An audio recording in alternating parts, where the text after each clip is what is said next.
తెలంగాణలో పుట్టిన party Janasena party. తెలంగాణలో పుట్టినప్పుడు తెలంగాణనే అవుతుంది, ఆంధ్ర కాదు. ఎవడు డబ్బు సొత్తు కాదు తెలంగాణ. తెలంగాణ మాదే. ఇక్కడే పుట్టాం, ఇక్కడే పెరిగాం. ఎవడని అడ్డేస్తే తొక్కుకుంటూ పోతాం. మేము కార్లలో నిజామాబాద్ నుంచి వచ్చినాం. మమ్మల్ని ఎవ్వరు కూడా ఆపలేరు.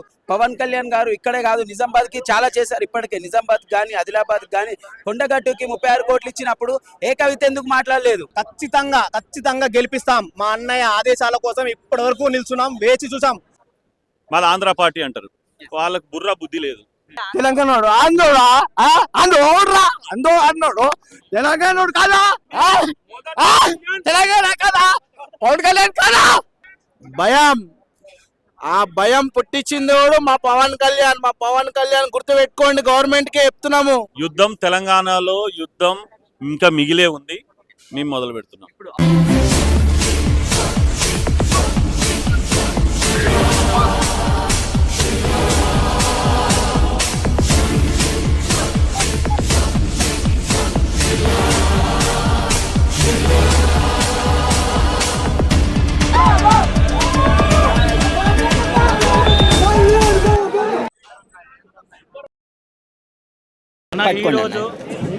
ఈరోజు ప్రతి ఒక్క పార్టీకి, తెలంగాణ కానీ తెలంగాణలో ఉన్న ప్రతి ఒక్క పార్టీకి, అది టీఆర్ఎస్ కానీ బీఆర్ఎస్ కానీ కాంగ్రెస్ కానీ, ఈయన తెలంగాణ రాకముందుకే అనేక అభివృద్ధి కార్యక్రమాలు తెలంగాణలో చేసిండు. తెలంగాణ పుట్టిన పార్టీని ఆంధ్ర అయినా కాబట్టి ఆంధ్రలో తరిమి కొడదామని చూస్తున్నారు. తస్మాత్ జాగ్రత్త. తెలంగాణలో పుట్టిన పార్టీ తెలంగాణలో పునర్జీవనం తీసుకుంటుంది, తెలంగాణనే వస్తుంది. ఆయన తెలంగాణ పార్టీ పెట్టినప్పటికీ కూడా తెలంగాణలో అనేక కార్యక్రమాలు చేసిండు. ఆదిలాబాద్లో మంచినీటి సౌకర్యమే కానీ, మన అంజన్న కొండగట్టు ప్రాణవాయు లాంటి కొండగట్టు టెంపుల్కు 35 కోట్లు తీసుకొచ్చిండు. అట్లాగనే ఫ్లోరైడ్ బాధితులకు డబ్బులు, మన హైదరాబాద్లో నీటి సమస్య, మన వరదలు వచ్చినప్పుడు నీటి సమస్య వరదల్లో కొట్టుకుపోయిన వాళ్ళకు చేయూతనిచ్చిండు. ఇట్లా పొన్నం ప్రభాకర్ గారు మీరు ఎంపీగా పనిచేసిర్రు, కరీంనగర్గా ఎమ్మెల్యేగా ఓడిపోయారు, అలికిరెడ్డి ప్రవీణ్ రెడ్డిని తొక్కి నియోజకవర్గానికి హుస్నాబాద్కి వచ్చిర్రు. మీరు ఏం చేసిర్రు ఇప్పటి వరకు తెలంగాణ? కానీ నేను అడుగుతున్నా, ఏదో ఒక్కసారి తెలంగాణలో కాంగ్రెస్ పార్టీలనే ఉండి 1600 మంది సావుల కారణమైన కాంగ్రెస్ పార్టీలో ఉండి తెలంగాణ వచ్చినాక నేను తెలంగాణ తెచ్చినా అని చెప్పుకుంటున్నావు తప్ప నువ్వు తెలంగాణ తేలేదు, నీ వల్ల తెలంగాణ రాలేదు. ఈరోజు యాక్చువల్గా సుమారు గారు పెద్ద ప్రెస్ మీట్ అయితే జరగాలి మన గచ్చిబౌలిలో, కానీ ఇప్పుడు అది ఆపడానికి కారణం ఏంటారా?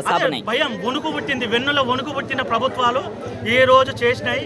ఈ రోజు కూడా మేము తెలంగాణ ఆవిర్భావ సభ కాబట్టి, ఈరోజు ఆవిర్భావ దినం కాబట్టి మా జనసేన లీడరు క్రమశిక్షణతో ఉండాలి కార్యకర్తలు అన్నారు కాబట్టి ఈరోజు క్రమశిక్షణగా ఊకున్నాం. కానీ నెక్స్ట్ ఇది రిపీట్ అయితే మాత్రం మేము కూడా తెలంగాణ వాదులమే, మా దగ్గర కూడా తెలంగాణ బ్లడ్డే ఉంది, మేము కూడా దెబ్బకు దెబ్బ మేము కూడా చూపిస్తాం. కానీ ఆంధ్ర పార్టీ ఇక్కడ రాకూడదు, అలాగే పవన్ కళ్యాణ్ హైదరాబాద్లో ఎలా అడుగు పెడతామని కూడా నిన్న చెప్పడం అనే ముందు కొంచెం మనకు సిగ్గున్నదా, శరం ఉన్నదా, రోషం ఉన్నదా అనేది తెలుసుకోవాలి. తెలంగాణలో పుట్టిన పార్టీ జనసేన పార్టీ. తెలంగాణలో పుట్టినప్పుడు తెలంగాణనే అవుతుంది, ఆంధ్ర కాదు. దేశ సేవ అనుకున్నప్పుడు ఎక్కడైనా చేయొచ్చు. ఇలా టీఆర్ఎస్కి వచ్చి బీఆర్ఎస్ అని చెప్పి 4 రాష్ట్రాలకు పోయినా మరి చంద్రశేఖరరావు గారిని ఏమనాలి? కాంగ్రెస్ ఇక్కడ పుట్టిందా? అసలు కాంగ్రెస్లో ఈరోజు అధినాయకత్వాన్ని చెప్పుకున్న వాళ్ళు ఈ దేశం కాదు, ఈ రక్తం కాదు, ఈ గడ్డ కాదు. అట్లాంటప్పుడు వాళ్ళే వచ్చినప్పుడు తెలుగువాడు తెలంగాణ అంటే ప్రతి సినిమాలో తెలంగాణ కవిత్వం ఉంటుంది, ప్రతి సినిమాలో తెలంగాణ భావం ఉంటుంది. పవన్ కళ్యాణ్కు తెలంగాణ అంటే పవన్ కళ్యాణ్కు ప్రత్యేక అభిమానం కాబట్టి తెలంగాణను రక్షించడానికి వస్తున్నాడని మేము అనుకుంటున్నాం. పవన్ కళ్యాణ్ ఎందుకు ఆపుతుండ్రు? తెలంగాణకు ఎందుకు రాణిస్తలేరు? ఎందుకు రాణిస్తలేరు చెప్పండి. ఎందుకు మొన్న ఎలక్షన్ల టైంలో రానియలే, ఇప్పుడు రానిస్తలేరు ఎందుకు? తెలంగాణ అన్నోడు తెలంగాణ కాదా, పవన్ కళ్యాణ్ తెలంగాణ కాదా, తెలంగాణ కాదా, పవన్ కళ్యాణ్ కాదా, పవన్ కళ్యాణ్ కాదా చెప్పు. మరి ప్రెస్ మీట్ పెట్టడానికి కూడా ఇవ్వలేదు. దీన్ని ఏ విధంగా ప్రెస్ మీట్ అదే అందరూ అందరూ పబ్లిక్ కాదు. ఆల్రెడీ మేము సర్పంచ్ ఎలక్షన్లో, తర్వాత కౌన్సిలర్ ఎలక్షన్లో పోటీ చేసినాం. తెలంగాణ ప్రజలు మమ్మల్ని గుండెలో పెట్టుకున్నారు. ఎక్కడ పోయినా కానీ మమ్మల్ని ఆదరించారు, ఇంట్లో కూర్చోబెట్టిర్రు, టీ కాఫీలు పోసిర్రు, భోజనాలు పెట్టిర్రు. వాళ్ళు అసలు ఎక్కడా కూడా మమ్మల్ని ఇదిగా చూడలేదు. ఏమైనా నీ సోకాళ్ళు నాయకులే మమ్మల్ని ఏదో ఆంధ్ర పార్టీ అంటారు, అదంటారు, ఇదంటారు. మీ వీడ పుట్టిన వాళ్ళు మా డేట్ ఆఫ్ బర్త్ సర్టిఫికేట్ కూడా తెస్తాను నేను. ఇప్పుడు తెలంగాణ అని ఉంటుంది. తెలంగాణ పుట్టిన నా ఇష్టం ఉన్న పార్టీలో ఉంటాను నేను. వీళ్ళెవరు చెప్పనీకే? కానీ ప్రెస్ మీట్ పెట్టడానికి కూడా పర్మిషన్ ఇవ్వకపోవడానికి కారణం భయం. ఏంటంటారు?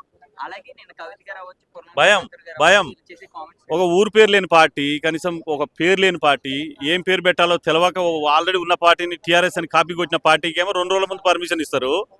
జనసేన పార్టీకి 10 రోజుల నుంచి కూడా మేము అప్లై చేసుకుంటే మాకు పర్మిషన్ ఇయ్యరు. అంటే భయం. కానీ కవిత గారు ఒక మాట అన్నారు, అక్కడ మీ రాష్ట్రంలో మీరు కరెక్ట్ గా చూసుకోండి, ముందు అక్కడ మీరు రోడ్లు వేయండి అని కూడా పవన్ కళ్యాణ్ గారికి ఆమె కొన్ని కామెంట్స్ ఇచ్చారు. దీన్ని ఎలా చూడొచ్చు అంటారు? ఇప్పుడు 12 ఏళ్ళు మరి ఈమెం చేసిందంట, 12 ఏళ్ళు ఈమెం చేసిందని చెప్పి ఇప్పుడు కొత్తగా పార్టీ పెట్టి నేనేదో ఉద్ధరిస్తా అని చెప్తుంది కదా. మరి అన్ని రోజులు ఆనే ఉంది కదా, ఎమ్మెల్సీగా ఉన్నది, ఎంపీగా ఉన్నది, గవర్నమెంట్ లో ఉన్నారు. ఇప్పుడు అప్పుడు చేయలేదు, ఇప్పుడు వచ్చి ఏం చేస్తానని పెట్టారు. అంటే పవన్ కళ్యాణ్ గారిని ఆపొచ్చానన్నా వీళ్ళందరికీ భయమా లేకుంటే ఇక్కడ మళ్ళీ పవన్ కళ్యాణ్ గారిని ఆపడం ఒవ్వరు తరం కాదు, భ్రమ. అంతే, అది భ్రమ, అంతే కదా. వాళ్ళకి జనాలు రావాలంటే బిర్యానీ పంచాలా? ఇక్కడ బిర్యానీ పంచాల్సిన అవసరం లేదు, జస్ట్ ఇంట్లో నుంచి బయటకు వస్తే చాలు. అన్నా అట్లానే ఇక్కడ రాబోతున్న ఎన్నికల్లో కూడా జనసేన పార్టీ ఎన్డీఏ కింద కూటమి కింద వస్తుందంటారు, సింగిల్ అది కూటమైనా సింగిల్ అయినా డజంట్ మ్యాటర్. మేము సింగిల్ గా వెరీ స్ట్రాంగ్ ఉన్నాం. కూటమి అనేది మా సార్ డిసైడ్ చేస్తారు. దేనికైనా సిద్ధంగా ఉన్నాం మేము. యుద్ధం, తెలంగాణలో యుద్ధం ఇంకా మిగిలే ఉంది, మేము మొదలు పెడుతున్నాం.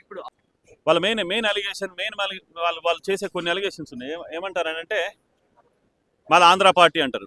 వాళ్ళకు బుర్ర బుద్ధి లేదు. రిజిస్ట్రేషన్ అనేది తెలంగాణలో అయింది. ఆయన చేసుకోవాలనుకుంటే ఆంధ్రాలో కూడా చేసుకోవచ్చు రిజిస్ట్రేషన్.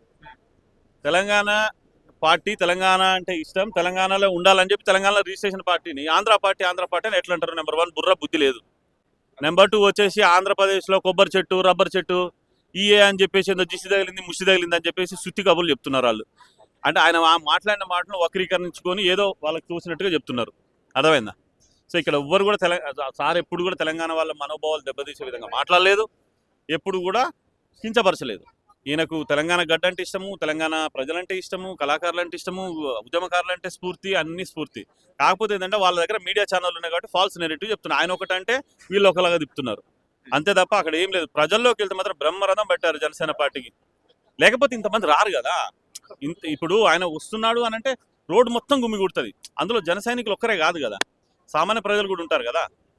సో అంటే చూడు ఎంత ఆదరణ ఉందో. తెలంగాణలో కనుక ఈయన ఎంటర్ అయిపోయిందంటే రాజకీయ ముఖ చిత్రం మారిపోతుంది, వాళ్ళకి దెబ్బడిపోద్ది అని చెప్పి భయపడుతున్నారు అంతే. జై తెలంగాణ. అందరికీ తెలంగాణ ఆయుర్వేద దినోత్సవ శుభాకాంక్షలు. ఫస్ట్ మొదటిగా మేము ఇక్కడికి ఆల్రెడీ అందరం పాసులు తీసుకొని పర్మిషన్ తీసుకొని వద్దామని పొద్దున్నే బయలుదేరి నిజామాబాద్ నుంచి పలు డిస్టిక్ల నుంచి ఇక్కడ అందరం పొద్దున్నే 10 గంటలకి ఇక్కడ చేరుకున్నాం. చేరుకున్న తర్వాత ప్రతి అరగంటకి గంటకి మాకు పర్మిషన్ వస్తుంది అని చెప్పేసి ఇబ్బంది పెట్టినా కూడా ఉన్నాము. ఇక్కడ నిల్చొని లాస్ట్కి అన్న మాకు ట్విట్టర్ ద్వారా, మాకు వేటో సమాజ్ ద్వారా మాకు మెసేజ్ పంపించాడు క్లియర్గా. మనకు పర్మిషన్ లేదు కానీ ప్రెస్ మీట్ పెట్టుకుంటున్నాం, అందరు ఇక్కడికి రండి, ఇంటి దగ్గర అన్న చెప్పగానే మేము వచ్చేసాము. ఇక్కడికి అందరికి 2000 మంది ఇక్కడికి తరలి వచ్చాము. ఇక్కడ క్లియర్గా చెప్పేది ఏంటంటే ఇక్కడ మాకు వ్యతిరేకం ఎక్కడ లేదు. తెలంగాణ ప్రజలు అన్నని రమ్మని కోరుతున్నారు కాబట్టి అన్న ప్రతిసారి 12 సంవత్సరాల నుంచి ప్రతిసారి చెప్తూనే ఉన్నాడు. ప్రజలు ఎప్పుడైతే కోరుకుంటారో అప్పుడు నేను ఖచ్చితంగా అడుగు పెడతానని చెప్పాడు. నన్ను ఎవడు ఆపేదని అప్పుడు చెప్పాడు, ఇప్పుడు అదే చెప్తున్నాడు.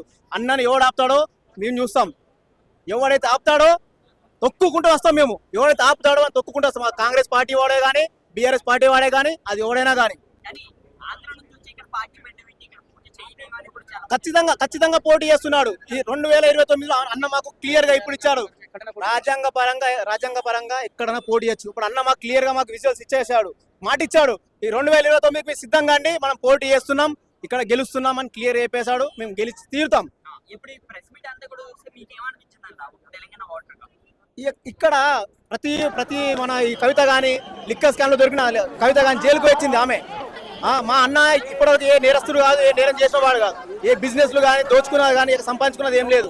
కష్టపడి సంపాదించిన డబ్బుని ప్రజలకి ఇక్కడ తెలంగాణలో ఫ్లడ్స్ వచ్చినా, ఆంధ్రలో ఫ్లడ్స్ వచ్చినా, ఎక్కడో మళ్ళీ నలుమూలలో ఎక్కడ ప్రాబ్లం వచ్చినా అక్కడ ఫస్ట్ నిల్చుండేది మా అన్న మా అధినాయకుడు పవన్ కళ్యాణ్.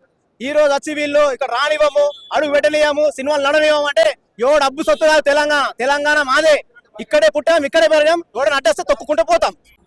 ఖచ్చితంగా గెలిపిస్తాం. మా అన్నయ్య ఆదేశాల కోసం ఇప్పటి వరకు నిల్చున్నాం, వేచి చూసాం. ఇప్పుడు ఆదేశాలు ఇచ్చేశాడు. 2029లో మనం పోటీ చేయడమే, నెగ్గడమే అని చెప్పేశాడు. మాకు ఒకసారి ఛాన్స్ ఇచ్చాడు కదా, ఇప్పుడు మేము చూపిస్తాం మేమంటే ఏందో, తెలంగాణ పబ్లిక్ అంటే ఏందో. ఈ మిగతా రాజకీయ నాయకులకు కాంగ్రెస్ వాళ్ళకి కానీ బీఆర్ఎస్ వాళ్ళకి కానీ అందరికి చూపిస్తాం, మేమంటే ఏంటో చూపిస్తాం. అన్న మరి మీరేమంటారు?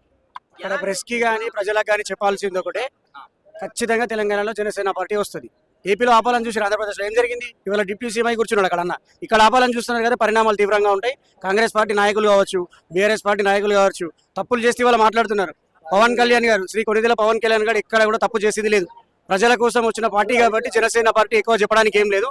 కాలు పెట్టానని చెప్పాడు కదా, అక్కడ ఏం జరిగిందో మనం అందరం చూసాం. ఇక్కడ ఏం జరగబోతుందో ప్రజానికానికి అర్థమవుతుంది, ప్రజలకు అర్థమవుతుంది, కానీ నాయకులకు అర్థం కావట్లే. ఇక సమ్మెలు కానీ, ఈ ఆపడాలు కానీ, మీటింగ్స్ కానీ ఎక్కడ ఆపడానికి లేదు, ఆగడానికి జనసేన పార్టీ సిద్ధంగా లేదు. జై హింద్. కానీ ఆంధ్ర మనుషులు ఎవరు కూడా ఇక్కడ vote చేయడానికి ఎవడు? ఇంకా ఆంధ్ర పార్టీ ఎందుకు అంటే పవన్ కళ్యాణ్ ఆంధ్ర ఎక్కడ బీజేపీ ఎక్కడి పార్టీ? బీజేపీ ఎక్కడ పార్టీ? కాంగ్రెస్ ఎక్కడి పార్టీ? మోదీ గారు తెలంగాణలో పుట్టారు కదా, మన విశ్వగురువు మోదీ గారు ఇక్కడ పుట్టారా? మనకు ప్రధానమంత్రి అయ్యారు కదా. ఇదే పరిస్థితిలో పవన్ కళ్యాణ్ కూడా ప్రధానమంత్రి అయ్యే ఛాన్స్ ఉంది. ఎందుకు? మనం గల్లం గట్టిగా ఉండి నిలబడాలి. ఇంట్లో ఫాదర్ బాధపడితే పిల్లలు ఎట్లా కష్టపడతారు? ఇవాళ అన్న బాధపడుతుంది కాబట్టి మేము రెడీ ఉన్నాం. అన్న గురించి కింద తమ్ముళ్ళ మనం కష్టపడతాం. తెలంగాణలో మరి మీరు గెలిపించుకునే అవకాశం ఉందా? అవును, ఆంధ్రాలో కష్టపడ్డాడు 11 సంవత్సరాలు. అక్కడ డిప్యూటీ సీఎం అయ్యాడు. ఇక్కడ 5 సంవత్సరాలు సరిపోతుంది మాకు. ఇక్కడ తను కూడా పార్టీ కోసము అంటే ఖచ్చితంగా పదవి కావాలని, సీఎం కావాలని కోరుకోవట్లేదు. నమ్మాడు, మమ్మల్ని ముందుకు నడిపిస్తున్నాడు. అన్న ఎలా అనిపించిందన్న ప్రెస్ మీట్? ప్రెస్ మీట్ ఏంటంటే ఈ రోజు అదే కన్వెన్షన్ హాల్లో ఉంటే గనక మేము ఇంతకనం రచ్చ చేసే వాళ్ళమా? ఈ రోజు అక్కడ మాకు ఈ కాంగ్రెస్ పార్టీ కానీ, బీఆర్ఎస్ పార్టీ కానీ అపోజిట్ వచ్చేసి మాకు ఈ ఏడం వల్లని రోడ్డు చేయడం జరిగింది. ఏ కవిత అయితే మమ్మల్ని నిజామాబాద్ నుంచి మేము వచ్చాం, ఆమె నిజామాబాద్ చెందిన కవితనే మమ్మల్ని ఆపింది అనుకుంది. కానీ ఆ దేవుడి కోసం మేమందరం ఇక్కడికి హైదరాబాద్కి వచ్చాం. మేము కార్లలో నిజామాబాద్ నుంచి వచ్చినాం, మమ్మల్ని ఎవ్వరు కూడా ఆపలేరు. పవన్ కళ్యాణ్ గారు ఇక్కడే కాదు నిజామాబాద్కి చాలా చేశారు. ఇప్పటికే నిజామాబాద్ కానీ, ఆదిలాబాద్ కానీ, కొండగట్టుకి 36 కోట్లు ఇచ్చినప్పుడు ఏ కవిత ఎందుకు మాట్లాడలేదు? ఆదిలాబాద్లో ప్రజలందరికీ వాటర్ ఫెసిలిటీ వస్తే, ప్రాబ్లం వస్తే ఎవరు తీర్చారు? హైదరాబాద్లో వరదలు వచ్చినప్పుడు ఏ కవిత పైసలు ఇచ్చింది? ఎవరు పైసలు ఇచ్చిర్రు? అయితే ఏ కాంగ్రెస్ నాయకుడు కూడా ఇవ్వాలి. అట్లాంటి పవన్ కళ్యాణ్ ఇచ్చిర్రు. ఈ పవన్ కళ్యాణ్ గారు ఏదైతే అధికారంలో లేనప్పుడే ఇన్ని చేస్తే అధికారంలోకి వస్తే ఇంకెంత చేస్తాడు? సో మీరు అందరూ ఆలోచించాలి. ప్రతి ఒక్కరు ఎవరు ఎన్ని ఆపినా, కాంగ్రెస్ ఆపినా, బీఆర్ఎస్ ఆపినా, అన్న తుఫాను మాత్రం ఎక్కడ ఆగదు. ఖచ్చితంగా చెప్తున్నా, ఆంధ్రాలో ఎట్లయితే జరిగిందో అభివృద్ధి జరుగుతుందో తెలంగాణకు జరుగుతుందని మేము ఖచ్చితంగా కోరుకుంటున్నాం, బలంగా కోరుకుంటున్నాం. ఇదే తెలంగాణ ఆవిర్భావ దినోత్సవం రోజు మాటిస్తున్నాం. ఖచ్చితంగా తెలంగాణలో జనసేన పార్టీ ఖచ్చితంగా నిలుస్తుంది అని మేము కోరుకుంటున్నాం. జై తెలంగాణ, జై జనసేన, జై హింద్. మాట్లాడుతున్నారు వీళ్ళు మీరు సమాధానం చూస్తున్నారు కానీ పర్మిషన్ పార్టీ ఉంది లేదని నేను చెప్పడానికి లేదు. జనసేన పార్టీ ఉంది. జనసేన అన్నారు కదా, అడుగు కూడా పెట్టినాం. వచ్చాడు కదా, 2 గంటల సేపు ప్రెస్ మీట్ పెట్టాడు కదా, పులిలా ముందున్నాడు కదా. ఏం చేయగలిగారు? డిపార్ట్మెంట్ ఉంది, అధికార పార్టీ ఉంది, నాయకులు ఉన్నారు, రానివ్వమన్నారు, వచ్చారు కదా. సరే, అన్న ఆపగలిగారా? పోనీ మమ్మల్ని ఆపగలరా? 2000 పైన చిలుకబరిగి వచ్చారు. ఒకసారి చూడండి ప్రభంజనం. ఇది చూసన్నా ఇక నుంచి మానేసుకోండి. పవన్ కళ్యాణ్ గురించి మాట్లాడాలంటే ఆయన గురించి చాలా జాగ్రత్తగా మాట్లాడండి. జనసేన పార్టీ గురించి మాట్లాడంటే ఒళ్ళు దగ్గర పెట్టుకొని మాట్లాడండి. ఈరోజు ప్రస్తుతం అయితే సభకైతే మాకు పర్మిషన్ ఈ గవర్నమెంట్ క్యాన్సిల్ చేసింది. సో సభ తర్వాత ప్రెస్ మీట్ కూడా చేయమని చెప్పి ఇందాక Serilingampally MLA Addanki Dayakar press meet పెట్టి ప్రెస్ మీట్కి కూడా ఇవ్వమని చెప్పారు. కానీ కళ్యాణ్ గారిని ఆపే ఇది ఎవరికి లేదు. కళ్యాణ్ గారు అనుకున్నారు అంటే ఖచ్చితంగా అది చేసి చూస్తారు. నవ తెలంగాణ నిర్మాణం ఇన్నాళ్ళుగా 12 ఏళ్ళైనా తెలంగాణలో ఎటువంటి పురోగతి లేకపోవటము, పదవులన్నీ తెలంగాణ ఇప్పుడు మినిస్టర్లు ఎవరైతే ఉన్నారో కేసీఆర్ గవర్నమెంట్లో అయినా, ఇప్పుడు ప్రజెంట్ కాంగ్రెస్ గవర్నమెంట్లో అయినా, ఈ పదవులన్నీ కూడా అప్పట్లో సమైక్యాంధ్ర కోసం పోరాడిన రాజశేఖర్ రెడ్డి కింద ఉన్న వాళ్ళైనా, తర్వాత కేసీఆర్ దాంట్లో కూడా మనం చూస్తే మన తలసాని శ్రీనివాస్ యాదవ్ గారు కానీ, ఇంకెవరు వీళ్ళందరూ కూడా, ఎర్రబల్లి దయాకర్ గారు కానీ, వీళ్ళందరూ మినిస్టర్ చేసిన వాళ్ళంతా టీడీపీ వాళ్ళ కింద ఇదిగా చేసిన వాళ్ళే. అప్పుడు సమైక్యాంధ్రకి ఇదిగా చేసిన వాళ్ళు, తెలంగాణ ఉద్యమంలో పాల్గొన్న వాళ్ళు ఎవరు లేరు. తెలంగాణ ఉద్యమంలో బలిదానాలు ఇచ్చి తెలంగాణను సాధించుకున్న ఎవరైతే స్టూడెంట్స్ ఉన్నారో వాళ్ళ కోసం ఈరోజు ఆ యువత కోసం కళ్యాణ్ గారు నవ తెలంగాణ నిర్మాణ సభ అని పెడతాము అంటే అది కూడా ఆయన కార్యకర్తలు దిశానిర్దేశం చేయడానికి, ఎట్లా ఇంకా ముందుకెళ్ళాలి తెలంగాణలో అనే దానికి చేసిన దానికి కూడా ఈరోజు ప్రభుత్వం ఉక్కుపాదం మీద అన్నిటినీ బ్యాన్ చేసి ఏదో శాంతి భద్రతలు ఇదవుతుంది అని చెప్పి చెప్పడం అనేది జరిగింది. సో కానీ అంటే ఇప్పుడు ఎందుకని పర్మిషన్స్ గట్టి ఇవ్వలేదు అంటారు? ఏ విధంగా? ఇప్పుడు రాజకీయ కోణాలు చాలా ఉన్నాయి. ఇప్పుడు కళ్యాణ్ గారు వచ్చి మాట్లాడితే ఎంతో మంది యువత ప్రభావితం అవుతారు. అటు ఆయన ఇక్కడ అడుగు పెట్టాడు అంటే ఆల్మోస్ట్ మీకు బీఆర్ఎస్ అనేది మూసుకుపోతుంది అనే భావన ఉంది. తెలంగాణ భావన అనే దానికంటే కూడా ముందు ప్రాంతీయ భావన, ఈ ప్రాంతాన్ని మనం అభివృద్ధి చేసుకోవాలనే భావన ఆయన వస్తే కలుగుతుంది. ఎందుకంటే ఆంధ్రప్రదేశ్లో ఆయన యువతని అభివృద్ధి వైపు ఎట్లా నడిపించారో ఇక్కడ కూడా అభివృద్ధి వైపు నడిపిస్తే మన అస్తిత్వం, మన రాజకీయాల్లో ఇంకా మనడుగాలేం. ఇప్పటిదాకా ఏదైతే ప్రాంతీయ విభేదాలు లేపి చేశామో అది అవ్వదు అనే కారణంతో ఇలాంటివి కూడా చేస్తున్నారు, కళ్యాణ్ గారిని అడుగుకుంటున్నారు. ఇంకొకటి ఏంటంటే స్థానిక సంస్థలు ఏవైతే ఇప్పుడు కొండగట్టు ఆంజనేయ స్వామి ఉంది, ఆయన వచ్చిన తర్వాతే టీటీడీ ఎంతో 12 ఏళ్ల నుంచి అయినా కానీ తీసుకురాని జనం, 12 ఏళ్ల నుంచి తీసుకురాని ఎమ్మెల్యేలు, మినిస్టర్లు, ఆయన ఏపీ డిప్యూటీ సీఎం అవ్వగానే టీటీడీ నిధుల్ని విడిపించి 35 కోట్లు విడిపించి కొండగట్టు గిరి ప్రదక్షిణ దాన్ని, కొండగట్టులో ఆశ్రమాలని, మాలేసుకున్న వాళ్ళకి కోసం సపరేట్ గదుల్ని కట్టిస్తూ ఆయన కొండగట్టు డెవలప్మెంట్ కోసం, ఎందుకంటే ఆయన పీఆర్పీ టైంలో ప్రచారం చేస్తున్నప్పుడు నాకు పునర్జన్మ ఇచ్చింది కొండగట్టే అని చెప్పి అట్లా చేశారు. ఇది కాకుండా ఆదిలాబాద్లో ఆయన అప్పుడు వెళ్ళినప్పుడు నీళ్లు లేవంటే ఈయన బోర్లు వేపిస్తే, ఎంతో మంది బోర్లు వేయించినా కానీ నీళ్ళు రాని ఆయన బోర్లు వేయించి నీళ్ళు చేశారు. ఈ రోజుకి ఆ తాండా వాళ్ళు కళ్యాణ్ గారిని చాలా గొప్పగా చూస్తారు. అలానే వరంగల్లో ఒక అమ్మాయి మీద ఇన్సిడెంట్ జరిగినప్పుడు అప్పుడు కూడా మొట్టమొదట ఇటు సెలబ్రిటీల నుంచి, అప్పుడు ఆయన సినిమాల్లో ఉన్నప్పుడు సెలబ్రిటీల నుంచి స్పందించిన ఏకైక వ్యక్తి పవన్ కళ్యాణ్ గారు. మొట్టమొదట అక్కడికి వెళ్ళి వాళ్ళ కుటుంబాన్ని పరామర్శించారు. అలానే ఖమ్మం జిల్లాలో ఒక ఆమెకి ఒక అభిమానికి క్యాన్సర్తో వస్తే ఆమెను అక్కడికి వెళ్ళి పలకరించారు. అక్కడ చూసాం మనం ఎంత జనం ఉన్నారు ఏంటి అని. ఆ రోజున ఆయనని ఆపే విధానం, ఆయన అండ్ పార్టీ పెట్టినది కూడా తెలంగాణలోనే. పార్టీ పెట్టిన రోజు కూడా గద్దరన్న మాట్లాడిన బండెనక బండి గట్టి అనే పాటతో ఆయన మొదలుపెట్టారు. అది ఆయన తెలంగాణ సంస్కృతి మీద ఆయనకున్న గౌరవం. ఆయన ఎప్పుడూ తెలంగాణ నుంచి ఈ ఉద్యమ స్ఫూర్తిని నేను ఎప్పుడూ తీసుకుంటానని ఎప్పుడూ మాట్లాడుతుంటారు. సో ఆయన తెలంగాణ వ్యతిరేకి అని మాట్లాడుకునే వాళ్ళు ఒకసారి వాళ్ళని వాళ్ళు ఆలోచించుకోవాలి, వాళ్ళ అద్దంలో చూసుకుని వాళ్ళని వాళ్ళు ప్రశ్నించుకుంటే బాగుంటుందని కోరుకుంటున్నాను. Thank you.